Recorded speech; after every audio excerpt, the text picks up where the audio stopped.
স্বরচিত কবিতা পাঠ করছি সৈয়দ মাহফুজা ইসলাম। ফুলে ফুলে ভরা, ফুলে ফুলে ভরা আমাদের এই বসুন্ধরা, তাহার মাঝে সুখে আছি আমরা সবাই অলি, ফুলের মধু পান করে আমরা যে যাই চলি। হিন্দু নই, মুসলিম নই, আমরা কেবল বলি আমাদের কোনো জাত নেই, এই কথাটাই বলি।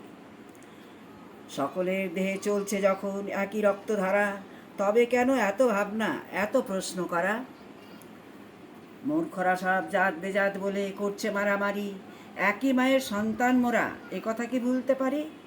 একই মায়ের সুধা পান করে আমরা হয়েছি বড়, সুখে দুঃখে মায়ের কোলে থাকি হয়ে জড়ো সড়ো। মা আমাদের করুণাময়ী, হৃদয় ভরা সুধা নিয়ে সবার মাথায় ছড়িয়ে দেয় কেবল বুক ভরা আশিস দিয়ে। মাকে কষ্ট দিয়ে কি কেউ থাকতে পারে ভালো? মায়ের মুখের হাসি ফোটাতে সবাই মিলে মিশে চলো। ধন্যবাদ।